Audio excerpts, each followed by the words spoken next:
Good evening मेरे दोस्तों। मैं एक बार फिर से हाजिर हूँ दैनिक जागरण राष्ट्रीय संस्करण के साथ। आज तारीख है 23 दिसंबर 2022।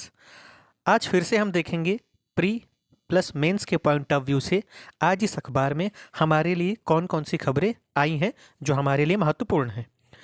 वो चाहे यूपीएससी का एग्ज़ाम हो, चाहे स्टेट पीसीएस का हो, चाहे बीपीएससी हो, चाहे यूपी पीसीएस हो, चाहे आरपीएससी हो, चाहे छत्तीसगढ़ पीसीएस हो, कोई भी पीसीएस हो, करंट अफेयर्स हर एग्ज़ाम में पूछा जाता है। और न्यूज़पेपर का एनालिसिस करना इसलिए भी ज़रूरी हो गया है क्योंकि आपने खबर पढ़ी होगी बीपीएससी 68वीं परीक्षा जो होने वाली है उसके मेंस के पेपर में बहुत कुछ बदलाव किया गया है। और इसमें बिहार लोक सेवा आयोग के अध्यक्ष अतुल प्रसाद जी का बयान भी आ गया है। उन्होंने बोला है कि जो निबंध का पेपर उन्होंने निबंध जीएस पेपर 1 जीएस पेपर 2 के नंबर को जोड़ कर की मेरिट लिस्ट तैयार की जाएगी जिसके आधार पर पद दिए जाएंगे। तो उन्होंने बोला है कि निबंध जो हैं एक से ज़्यादा होंगे, एक से ज़्यादा होंगे। और उन्होंने बोला है कि हम उन निबंधों से ये देखेंगे कि आपकी सोच कैसी है, आप समाज को लेकर क्या सोचते हैं, आप बिहार में आने वाली बाढ़ के बारे में क्या सोचते हैं, उसको कैसे कंट्रोल करेंगे, और अगर आपको बिहार का मुख्यमंत्री नियुक्त किया जाए तो आप कैसे नेतृत्व करेंगे। इस तरह की वो आपको फिलोसॉफिकल और जो भी आपके करंट इवेंट का पार्ट है ऐसे कुछ मुद्दों को एस्से के रूप में देंगे। तो ये आप तभी कर पाओगे जब आपके अंदर डेली न्यूज़पेपर पढ़ने और एडिटोरियल का एनालिसिस आपके पास अच्छे से हो। जब आप एडिटोरियल के एनालिसिस पढ़ते हो ना तो उसमें क्या है, आपको कुछ पॉइंट मिलते हैं, उन पॉइंट को आप लिख लिया करें क्योंकि वो पॉइंट ही आपके जब निबंध आप दोगे तो आपके तर्क के रूप में काम करेंगे। तो अब हमारे लिए न्यूज़पेपर रीडिंग और उसका एनालिसिस और एडिटोरियल हम सभी के लिए बहुत ज़्यादा इम्पॉर्टेंट हो गया है।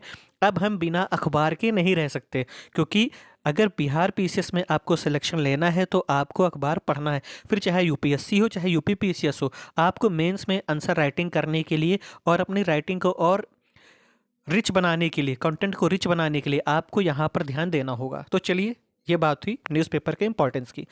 चलिए बात करते हैं हम न्यूज़ की। तो पहली न्यूज़ है, शिथिलता छोड़ कोरोना के खिलाफ हो जाए सतर्क, मोदी जी ने कहा।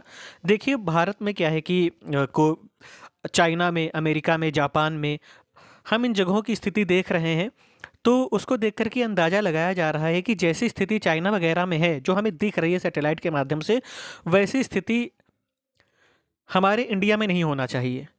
और इसी के लिए मोदी जी ने कहा है कि सभी को अब यहाँ पर सभी लोग ढीले पड़ गए हैं, किसी भी तरह के प्रोटोकॉल का फॉलो नहीं किया जा रहा है, प्रोटोकॉल को फॉलो नहीं किया जा रहा है और हम मास्क भी नहीं लगा रहे हैं, पब्लिक प्लेस में ऐसे ही पहुंच जा रहे हैं।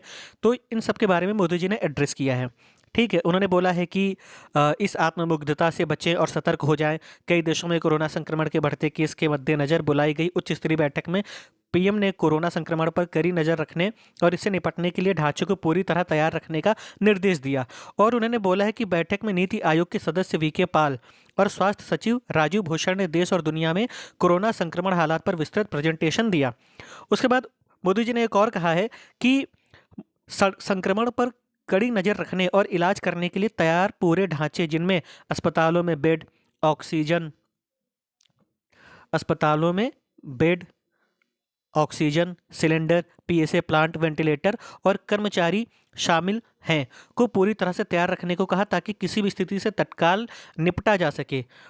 तो हमें अगर किसी भी स्थिति से तत्काल निपटना हो तो हमें उसके लिए तैयारी करनी होगी पहले से ही, ताकि हम जो है जब वो सिचुएशन आए तो हम उसको वहीं पर रोक दें। और कोरोना को और कंट्रोल करने के लिए उन्होंने कहा है कि जो बाहर से लोग आ रहे हैं फ्लाइट से इंडिया में आ रहे हैं, उनको जो है उनका पहले ही आप टेस्ट करिए ताकि ये पता चले कि उनके अंदर कोरोना वायरस है भी कि नहीं। और ये जो एक खबर है कोविड एक्स बीबी वेरिएंट को लेकर वायरल संदेश फर्जी। देखिए बहुत सारे लोग क्या है कि इस समय कोविड का खबर फैल रहा है, कोरोना की खबरें आ रही हैं, तेज हो रही हैं, तो क्या है कई प्लेटफॉर्म वायरल संदेश भी भेजा करते हैं जिससे क्या होता है कि पब्लिक पैनिक हो जाती है। तो हमें पैनिक नहीं होना है। और फिर चाइना ट्रांसपेरेंसी नहीं दिखाता है कि वहाँ पर क्या, अभी देखिए वहाँ पर अवतार मूवी लगी तो वहाँ पर 80% से ज़्यादा कैपेसिटी से थिएटर फुल थे। तो अभी क्या है, यहाँ इससे हमें ये देखने को मिल रहा है कि वहाँ के जो राष्ट्रपति हैं उनको अपने वहाँ के लोगों पर कंट्रोल नहीं है। ठीक है, लेकिन जो सैटेलाइट है हमको उसी पे विश्वास करना है क्योंकि वो जो नतीजे देता है वो सही होता है। अब हम बात करते हैं नीति आयोग की। ठीक है, क्योंकि यहाँ पर नीति आयोग भी शामिल है ना, तो अब हम बात करेंगे नीति आयोग क्या है, क्योंकि ये आपके एग्जाम में पूछा जाएगा। क्योंकि ये तो खबरें हैं, अब ये खबर अब डेली न्यूज़ में रहेगी। और आपको कल हमने 21 तारीख के पेपर में जीनोम जीनोम सीक्वेंसिंग बताया था, और आज हम बात करेंगे नीति आयोग के बारे में। ठीक है, तो भारत के परिवर्तन के लिए राष्ट्रीय संस्थान, जिसे नीति आयोग के नाम से भी जाना जाता है, जिसे भारत सरकार के लिए थिंक टैंक के रूप में सेवा के लिए बनाया गया है। संस्थान केंद्र सरकार की नीति बनाने में एक महत्वपूर्ण भूमिका निभाती है।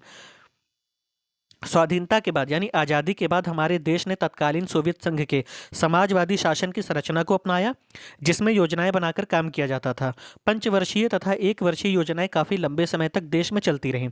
पहले क्या था, पंचवर्षीय योजना और एक वर्षीय योजना चलती, तो उनको चलाती कौन संस्था थी? योजना आयोग। तो योजना आयोग ने नियोजन इकाई के रूप दशकों तक योजनाएं बनाने के काम को अंजाम दिया। लेकिन केंद्र में सत्ता परिवर्तन होने के बाद 1 जनवरी 2015 को योजना आयोग के स्थान पर केंद्रीय मंत्रिमंडल के एक संकल्प पर नीति आयोग का गठन किया गया।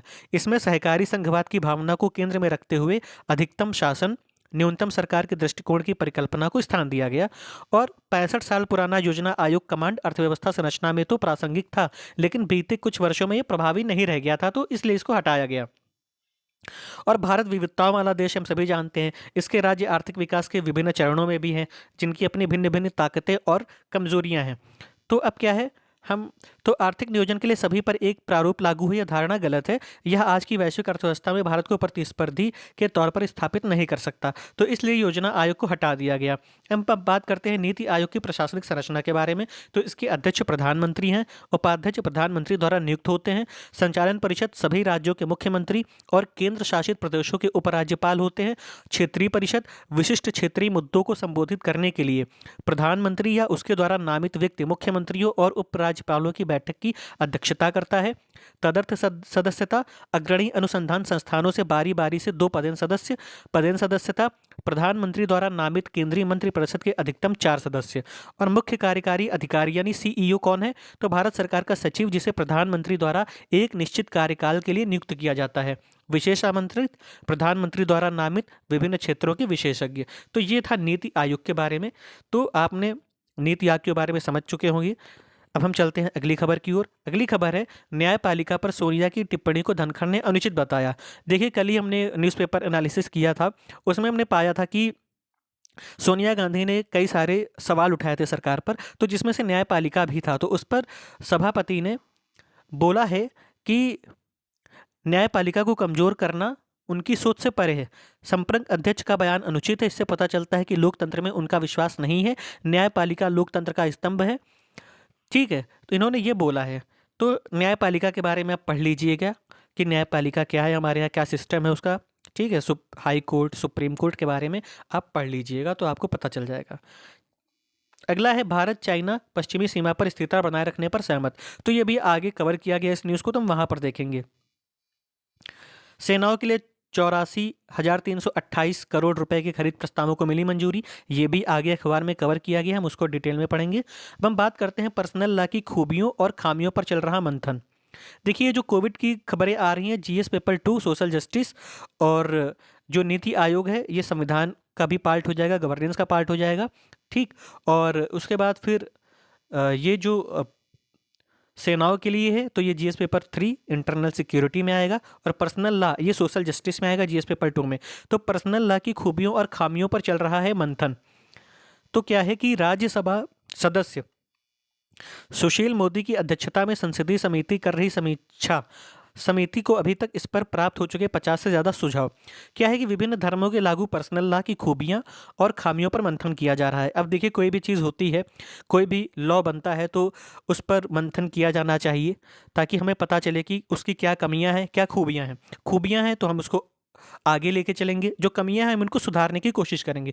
ठीक वैसे ही जैसे हम अपने एग्जाम्स की तैयारी करते हैं, हम फेल हो जाते हैं, फेलियर को देखने के बाद हमारा दायित्व बनता है कि हम मंथन करें, चिंतन करें कि तैयारी के दौरान मुझ में क्या कमी रह गई, मुझ में कौन सी अच्छाई हैं। आप अच्छाइयों को पकड़िए, कमियों को दूर करिए और उन कमियों को दूर करते हुए नए प्रयास करिए ताकि आप सफल हो जाए। तो सेम काम इसके साथ भी हो रहा है। तो इसमें बोला गया है कि यह देखा जाएगा कि क्या पर्सनल लॉ का संविधान के तहत प्राप्त मौलिक अधिकारों से कोई टकराव है, क्या पर्सनल लॉ में लिंग आधारित समानता और न्याय है, क्या इसमें सामाजिक बुराइयों को धार्मिक परंपरा का नाम देकर न्यायोचित ठहराया गया है। ठीक है, ये कहना चाह रहे हैं कि क्या धर्म के नाम पर क्या इसमें कुछ ऐसी बातें सन्निहित हैं जो कि धर्म के नाम पर उनको न्यायोचित ठहराया जा रहा है और उसमें सामाजिक बुराई छुपी हुई है। तो अब क्या है कि पर्सनल लॉ की समीक्षा और उस पर आने वाली रिपोर्ट कई पहलुओं से महत्वपूर्ण होगी। जब 21वें विधि आयोग को सरकार ने समान नागरिक संहिता पर विचार करके रिपोर्ट देने को कहा था, तो तत्कालीन आयोग ने अगस्त 2018 में कार्यकाल पूरा होने के समय समान नागरिक संहिता पर कोई रिपोर्ट देने के बजाय परिवार विधियों में संशोधन की सलाह दी थी और इस बारे में परामर्श पत्र भी जारी किए थे। ऐसे में देखा जाए तो पर्सनल लॉ का संहिताबद्ध होना भी एक तरह से समान नागरिक संहिता का रास्ता बनाता दिखता है। अब हम बात करते हैं कि वो कमियां क्या हैं जिसका मौलिक अधिकारों के साथ में टकराव हो रहा है। तो पहली बुराई है कि लिंग आधारित न्याय और बराबरी, सामाजिक बुराई को धार्मिक परंपरा कहकर न्यायोचित ठहराना, पर्सनल लॉ की व्याख्या और उसे लागू करने में आने वाली अस्पष्टता को दूर करने के लिए सभी पर्सनल लॉ को संहिताबद्ध किया जाना है, रिफॉर्मिंग सेकुलर पर्सनल लॉज जैसे स्पेशल मैरिज एक्ट 1954 आदि, अंतरधर्मी और अंतरजातीय शादी करने वाले जोड़ों को संरक्षण देना, समाज को पर्सनल लॉ को संहिताबद्ध करने के बारे में संवेदनशील करना और उन पर्सनल लॉ में अच्छी चीज़ें शामिल करना। तो ये कुछ 10 बिंदु है जिन्हें चिन्हित किया गया है कि ये इनका टकराव सीधे सीधे संविधान में निहित मौलिक अधिकारों से हो रहा है।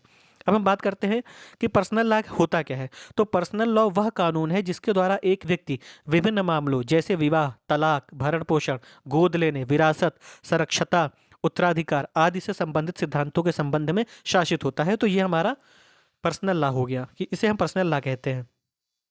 अब हम बात करते हैं अगली न्यूज़ की। अगली न्यूज़ क्या है, सेनाओं के लिए 84,000 करोड़ के खरीद प्रस्तावों को मंजूरी। अभी हमने ऊपर पढ़ा था वो छोटा सा आर्टिकल था, ये यहाँ पे डिटेल में है। तो अब क्या है, राजनाथ की अध्यक्षता में डीएसी की बैठक में फैसला। तो यहाँ पर क्या हुआ है कि स्वदेशी रक्षा क्षेत्र को मजबूती देने की दिशा में बड़ा कदम उठाते हुए रक्षा मंत्रालय ने सशस्त्र सेनाओं और भारतीय तटरक्षक बल के लिए 84,328 करोड़ रुपए की 24 पूंजीगत रक्षा खरीद के प्रस्तावों को मंजूरी दी है। ठीक है, अब क्या है, यूपीपीसीएस में आपसे डायरेक्ट क्वेश्चन पूछ लेगा फैक्चुअल कि रक्षा मंत्रालय के लिए कितने रक्षा मंत्रालय के लिए निम्न में से पूंजी संरक्षित की गई है। तो 84,328 करोड़ ये फैक्चुअल पूछ देता है। अब इसमें क्या कहा गया है कि रक्षा अधिग्रहण परिषद की यह अभूतपूर्व पहल न केवल सशस्त्र बलों का आधुनिकीकरण करेगी बल्कि आत्मनिर्भर भारत के लक्ष्य को साकार करने के लिए रक्षा उद्योगों को भी पर्याप्त बढ़ावा देगी। इन प्रस्तावों में भारतीय सेना को भविष्य के infantry combat vehicles, light tank और माउंटेड गन सिस्टम जैसे प्लेटफॉर्म्स और उपकरण से लैस करने की योजना है। इससे भारतीय सेना की ऑपरेशनल तैयारियों में बहुत बड़ा परिवर्तन देखने को मिलेगा। सॉरी। उसके बाद क्या है, रक्षा मंत्रालय के अनुसार इन प्रस्तावों में सैनिकों के लिए बढ़े हुए सुरक्षा स्तर के साथ बैलिस्टिक हेलमेट की खरीद भी शामिल है। तो देखिए अब क्या है कि सेना पे हमारे सेनाओं के लिए 84,000 करोड़ के खरीद प्रस्तावों को मंजूरी दी है। इससे क्या है कि नए लड़ाकू विमान आएंगे, हमारे यहाँ जो टेक्नोलॉजी यूज़ हो रही है उसमें सुधार होगा, तो ये हमारे देश को कहीं ना कहीं और मजबूती प्रदान करेगी। तो ये हमारा है और इसका फ़ायदा क्या होगा कि नौसेना की क्षमता और समुद्री ताकत बढ़ेगी। वहीं वायुसेना को मिसाइल प्रणाली की नई रेंज, लंबी दूरी के निर्देशित बम, पारंपरिक बमों के लिए रेंज ऑटोमेशन, ऑगमेंटेशन किट और उन्नत निगरानी प्रणालियों को शामिल करके बढ़ी हुई घातक क्षमताओं के साथ और मजबूत किया जाएगा। तटरक्षक बल के लिए अगली पीढ़ी के गश्ती पोतों को खरीद से तटीय क्षेत्रों में निगरानी क्षमता नई ऊंचाइयों तक बढ़ेगी। तो ये है।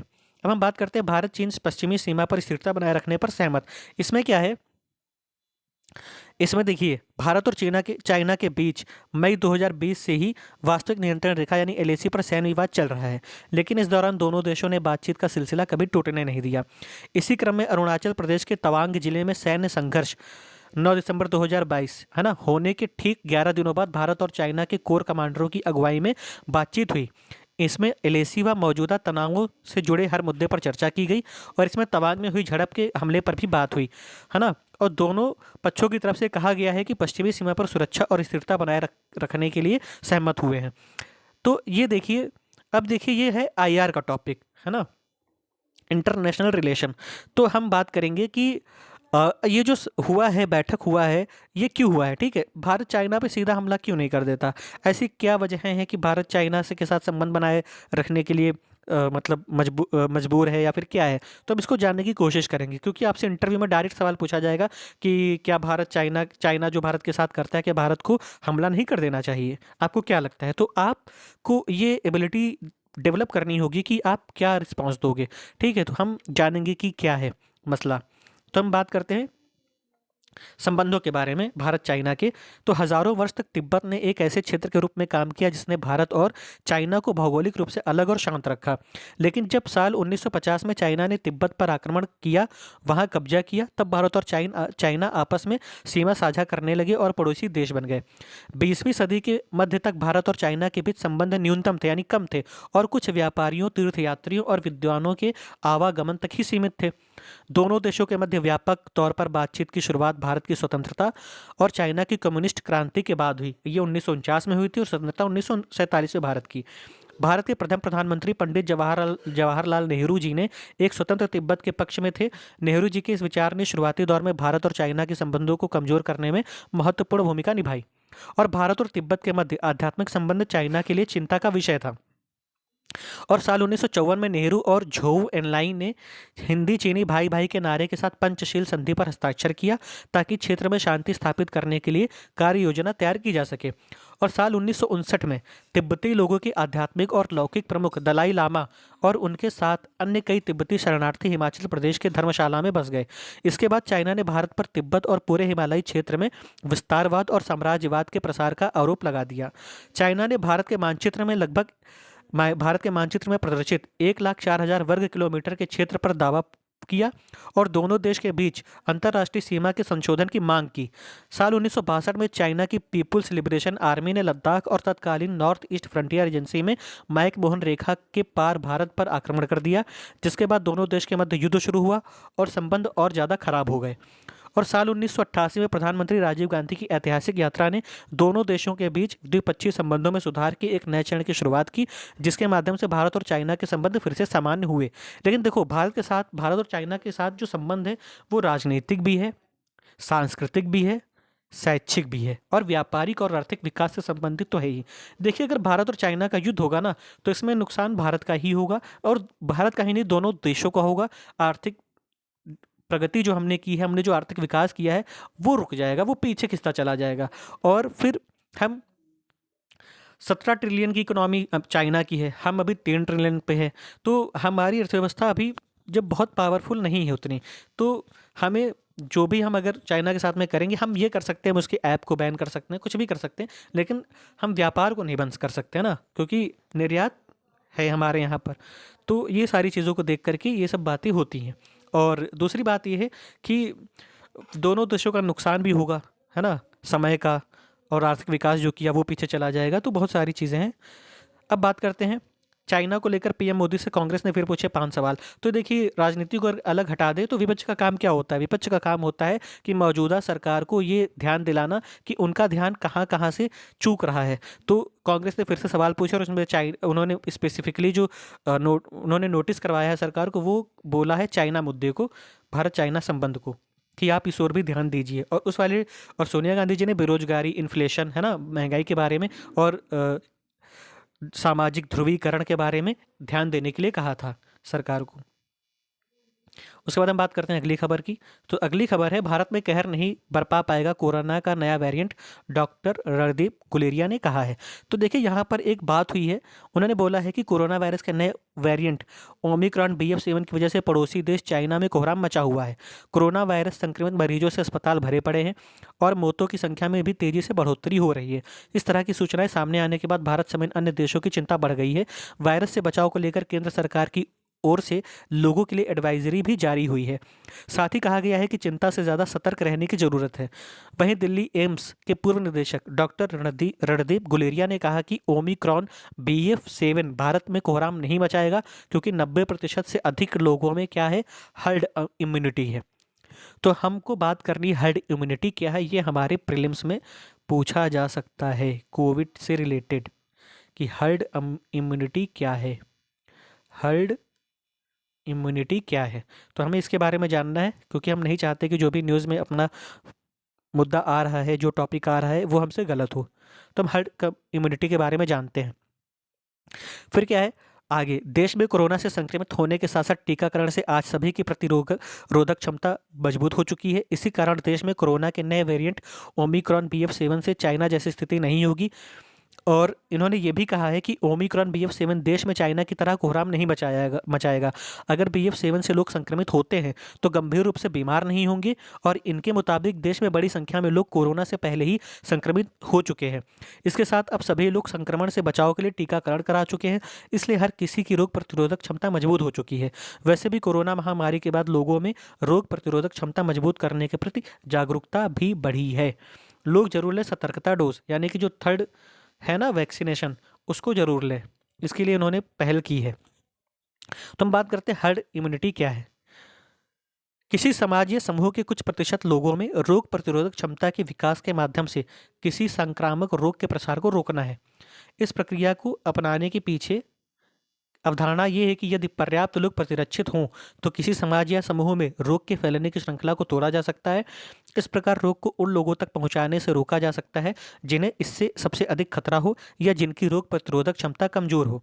विशेषज्ञों के अकॉर्डिंग हर्ड इम्यूनिटी की सफलता कई कारकों पर निर्भर करती है, जैसे संक्रमण के बचाव के लिए दिए जाने वाले टीके का प्रभाव, संक्रमण और टीके के प्रभाव की अवधि, और समूह का वह भाग जो संक्रमण के प्रसार के लिए उत्तरदायी हो आदि। तो इनका कहना है ये हर्ड इम्यूनिटी हो गई। बाकी आप और भी सर्च कर लीजिएगा। हर्ड इम्यूनिटी क्या है, देखिए हमारे देश में पहले भी कोरोना आया तो उस समय पे जो लोग संक्रमित हुए और संक्रमित होने के बाद उनका टीकाकरण भी किया गया, तो टीकाकरण होने के बाद उनकी क्या है रोग प्रतिरोधक क्षमता यानी इम्यूनिटी मजबूत हो गई। अब उनकी जब इम्यूनिटी मजबूत हुई है तो अब उनको अगर ये वाला वेरिएंट हो भी जाता है, कोरोना हो भी जाता है, तो उनको ज़्यादा असर नहीं करेगा, वो हल्का फुल्का बीमार होंगे बस, उससे ज़्यादा कुछ नहीं होगा।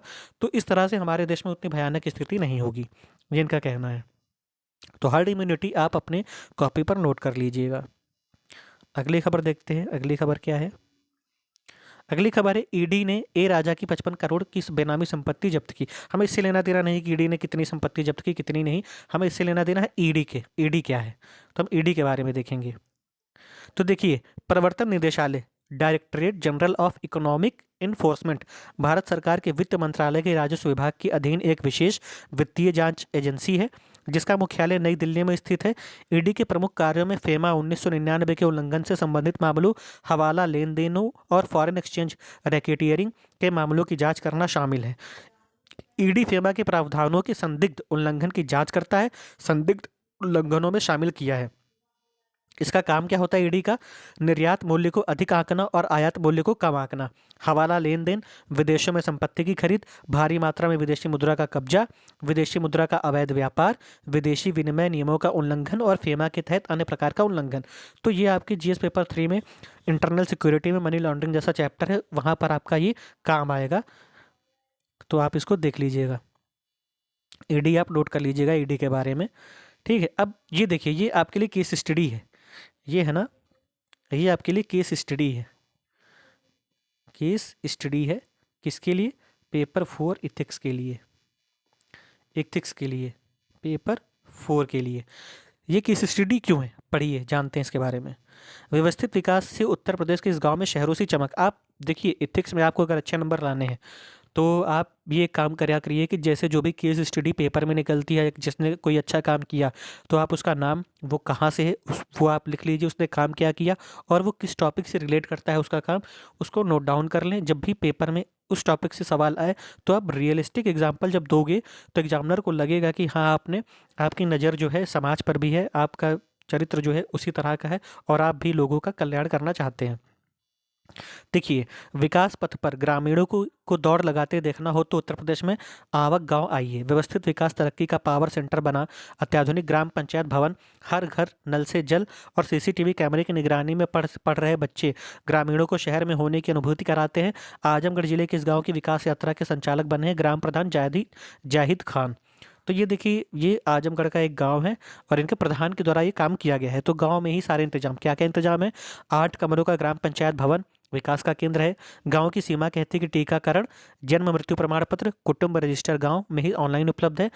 तो हम शहर क्यों जाए? पंचायत सचिव, लेखपाल, कानूनगो और रोजगार सेवक निर्धारित तिथियों पर गांव में ही मिलते हैं। जिन कामों के लिए शहर व ब्लॉक जाना पड़ता था वे यहीं हो रहे हैं। मतलब देखिए गांव में क्या होता है ना कि बहुत सारे काम ऐसे होते हैं उनको करवाने के लिए शहर जाना पड़ता है, लेकिन इन्होंने क्या किया है कि उन्होंने शहर ना जाए, कोई समय बर्बाद ना करे कोई, तो उन्होंने सारी सुविधाओं को गाँव में ही मुहैया करा दिया ताकि लोगों का समय बचे और लोगों का काम भी ट्रांसपेरेंसी के साथ हो।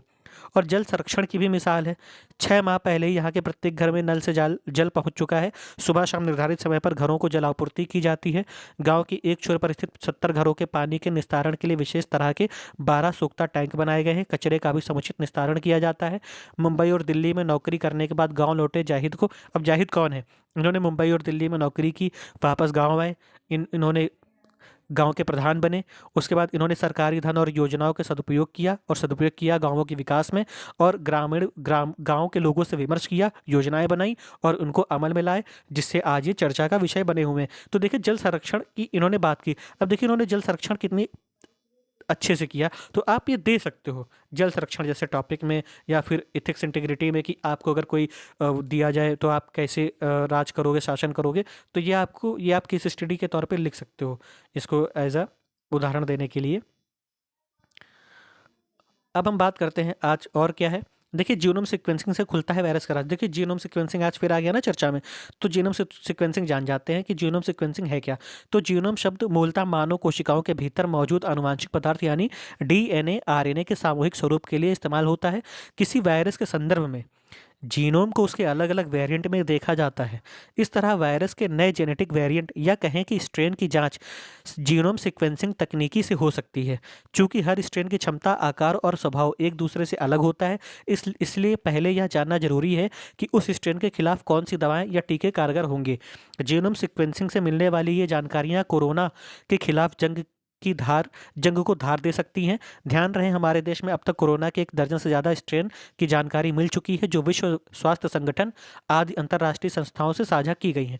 तो देखो इस जीनोम सीक्वेंसिंग क्यों होती है? देखो अब जैसे आप हैं, आप अधिकारी बन गए, आप मान के चलिए आप डीएसपी बन गए, आपने किसी चोर को पकड़ा, ठीक है, और वो मान नहीं रहा है हरकतों से, अपनी हरकतों से बाज नहीं आ रहा है, तो अब क्या है, वो आपसे बचने के लिए क्या करेगा, नया रूप बना लेगा। अगर उसकी दाढ़ी तो क्लीन शेव कर लेगा, बाल छोटे करवा लेगा, नए भेष में जाएगा चोरी करने, आप पहचान नहीं पाओगे। तो इसी तरह से इस वायरस का भी काम है कि ये अपने आप को बदल लेता है, बहरूपी है एक तरीके से। तो इसको पहचानने के लिए जीनोम सीक्वेंसिंग की जाती है, तो ये जीनोम सीक्वेंसिंग है। तो आप इसको लिख लीजिएगा। वैसे मैंने परसों के नोट्स पेपर में ये नोट्स के रूप में दे दिया है, उसको आप वहाँ से लिख लीजिएगा। अब देखिए सरकारी पहल से लौटे मोटे अनाज के दिन, न्यूनतम समर्थन मूल्य और खरीद में प्रोत्साहन सहित 3 महीने में अनाज वितरण की सीमा हटी। अब देखिए जीएस पेपर 3 इकोनॉमी, इकोनॉमी में टॉपिक क्या, फूड सिक्योरिटी एंड एग्रीकल्चर एजी, उसमें क्या है एमएसपी। ये देखिए टॉपिक आ गए यहाँ पर करंट में, आप मेंस में लिख सकते हो यहाँ से। सरकारी पहल से मोटे अनाज की खेती और उसके उपयोग की राह आसान हुई। आगामी 2023 को अंतर्राष्ट्रीय मिलेट वर्ष घोषित करने के साथ ही मोटे अनाज वाली फसलों के दिन लौट आए हैं। कई तरह की सीमाएं थी जिन्हें दूर किया गया है। इससे इस वर्ग की फसलों की खेती को जहां बल मिलेगा, वहीं उपभोक्ताओं तक इसे पहुंचाने में सहूलियत होगी। मिलेट्स फूड फेस्टिवल के माध्यम से इन अनाजों की पहुंच आम लोगों से खास लोगों तक पहुंचने लगी है। हैरानी इस बात है कि पोषक तत्वों से भरपूर होने के बावजूद इस वर्ग के अनाजों को की हैसियत खेतिहर मजदूरों की मजदूरी तक ही सीमित थी। सरकार की नज़रों से भी इन फसलों को कोई बहुत तरजीह नहीं मिल पाती थी। सरकार की तरफ से इन अनाजों को बेहतर न्यूनतम समर्थन मूल्य यानी एमएसपी मिलती थी, और न ही सरकारी खरीद में प्राथमिकता। जहां तहां खरीद होती भी थी तो मात्र 3 महीने के भीतर इसे राशन प्रणाली के तहत बांटने की अनिवार्यता थी, जिससे स्थानीय स्तर पर राज्य खरीद करने से कतराते थे। सरकार को पहले से इन सारी कठिनाइयों को दूर कर दिया है ना, उन्होंने कर दिया है। अब खुले बाजारों में भी मिलने लगा इनका अच्छा मूल्य।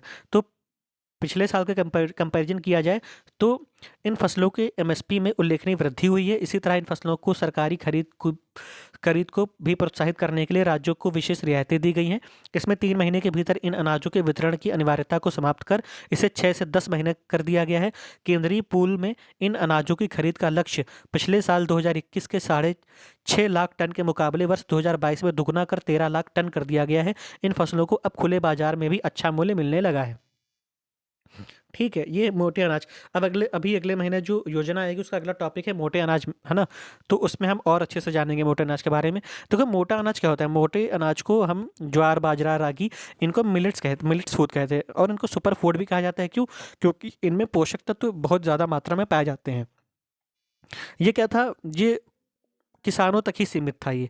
अब क्या है, भारत इनको G20 में जो लोग भी आएँगे ना, उनकी थाली में एक एक जो खाना होगा ये मिलेट्स फूड का भी होगा, यानी मोटे अनाज का भी होगा। तो इससे क्या है कि इसको पहचान मिलेगी अंतर्राष्ट्रीय स्तर पे भी। तो ये इनका मुद्दा है। और क्या है, किसानों को भी अच्छी इनकम जनरेट होगी और वो अच्छे से इसकी खेती करेंगे। तो इस तरह से इकोनॉमिकल डेवलपमेंट के लिए बहुत ज़रूरी चीज़ है और अच्छा काम है सरकार के द्वारा किया गया। और भारत में ही होती है सिर्फ 40% मोटे अनाज की खेती। केवल अकेला भारत है जिसमें जहाँ पर 40% मोटे अनाज की खेती होती है। ठीक है, अब तो और प्रीलिम्स पॉइंट ऑफ व्यू से हमारे लिए ये पॉइंट इंपॉर्टेंट है कि आने वाले 2023 को अंतर्राष्ट्रीय मिलेट वर्ष घोषित किया है। तो आपसे पेपर में पूछ सकता है कि वर्ष 2023 को किस वर्ष के रूप में घोषित किया गया है? ऑप्शन ए अंतर्राष्ट्रीय मिलेट्स वर्ष, नंबर 2 अंतर्राष्ट्रीय कोई और ऑप्शन दे दिया जाएगा। तो आपको चारों में से ये आपको पता होना चाहिए, तो आप टिक मार्क कर ले जाओगे। फिर अगला नुकसानदायक हो सकता है चाइना से व्यापार संबंधों को खत्म करना। इन्होंने बोला है कि भारत के साथ व्यापार संबंधों को तोड़ने की मांग के बीच नीति आयोग के पूर्व उपाध्यक्ष अरविंद पानगढ़िया ने कहा कि मौजूदा स्थिति में बीजिंग के साथ व्यापार संबंधों को खत्म करने का मतलब भारत को संभावित आर्थिक वृद्धि का बलिदान करना होगा। उन्होंने कहा कि इसके बजाय भारत को अपने व्यापार का विस्तार करने के लिए ब्रिटेन और यूरोपीय यूनियन समेत अन्य देशों के साथ मुक्त व्यापार समझौता करने का प्रयास करना चाहिए।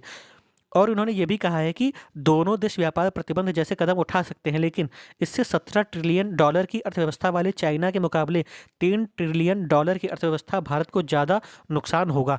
उन्होंने ये भी कहा है कि अमेरिका जैसी बड़ी अर्थव्यवस्था भी चाइना या रूस के खिलाफ प्रतिबंध लगाने में उतने सफल नहीं रहे हैं और हमें अगले दशक के लिए वृद्धि की शानदार संभावनाओं का लाभ उठाते हुए अर्थव्यवस्था को बड़ा करने पर ध्यान देना चाहिए। तो अभी हमने ऊपर ही बता दिया था भारत चाइना वाले उसमें रिलेशन में कि हमारे भारत चाइना के साथ में व्यापारिक, वाणिज्यिक और आर्थिक संबंध भी हैं। अगर हम चाइना के साथ में प्रतिबंध करते हैं व्यापार का तो हमको ही नुकसान होगा, हमारा आर्थिक विकास रुक जाएगा, है ना? तो ये सारी चीज़, तो उसी बात को उन्होंने भी यही चीज़ बोला है कि नुकसानदायक होगा अगर चाइना से व्यापार संबंधों को ख़त्म किया जाए और अमेरिका जैसे देश नहीं कर पाए अपने प्रॉफिट के लिए, तो हम लोग क्यों करें? अब अगला है WHO ने चाइना की स्थिति को गंभीर माना। अब देखिए यहाँ पर WHO आ गया है, तो हमें WHO के बारे में जानना है। WHO है क्या? तो विश्व स्वास्थ्य संगठन विश्व के देशों के स्वास्थ्य संबंधी समस्याओं पर आपसी सहयोग एवं मानव को स्वास्थ्य संबंधी समझ विकसित कराने की संस्था है। विश्व स्वास्थ्य संगठन के 194 सदस्य देश तथा 2 संबद्ध सदस्य हैं। यह संयुक्त राष्ट्र संघ की एक आनुषंगिक इकाई है। इस संस्था की स्थापना 7 अप्रैल 1948 को की गई थी। तो ये है WHO। अफगानिस्तान में लड़कियों की उच्च शिक्षा बंद करने पर भारत को चिंता। तो भारत ने अपनी चिंता जताई है, अफगानिस्तान में उच्च शिक्षा के लिए उनको वंचित किया जा रहा है। तो उन्होंने बोला है कि भारत अफगानिस्तान में सभी वर्गों और समुदाय के प्रतिनिधित्व वाली सरकार की मांग करता रहा है और वहाँ के हर नागरिक के अधिकार की रक्षा करे और महिलाओं व लड़कियों को भी शिक्षा समेत हर क्षेत्र में बराबरी का अधिकार दे। और उन्होंने संयुक्त राष्ट्र सुरक्षा परिषद के 2593 प्रस्ताव को भी याद दिलाना चाहा और उन्होंने कहा कि महिलाओं की बराबर की साझेदारी और बराबरी का हक देने के महत्व को बताया। और उन्होंने बोला कि प्रस्ताव 2593 अगस्त 2021 में पारित किया गया था, जिसमें अफगानिस्तान में मानवाधिकार की रक्षा करने, सभी वर्गों को सरकार में प्रतिनिधित्व देने और महिलाओं को बराबरी का हक देने की बात कही गई है। इसमें यह भी कहा गया था कि अफगानिस्तान की ज़मीन का इस्तेमाल किसी तीसरे देश में आतंकवादी गतिविधियों को भड़काने के लिए नहीं होना चाहिए। तो भारत ने अपनी चिंता जताई इसमें। तो आप इसका संबंध देख लीजिएगा IR में, इंटरनेशनल रिलेशंस के पॉइंट ऑफ व्यू से। तो ये आपका आज का न्यूज़पेपर एनालिसिस है और मैं उम्मीद करता हूँ कि आप सभी डेली इसका नोट्स बना रहे होंगे। और आज का एडिटोरियल कुछ खास था नहीं, तो इसलिए उसका एनालिसिस नहीं है। मिलते हैं अगले न्यूज़ एनालिसिस में, तब तक के लिए अपना ध्यान रखिए। थर्ड डोज जिसने ना लगवाया है और थर्ड डोज लगवाए, मास्क पहने और भीड़ भाड़ वाली जगह में जाने से बचे। Thank you.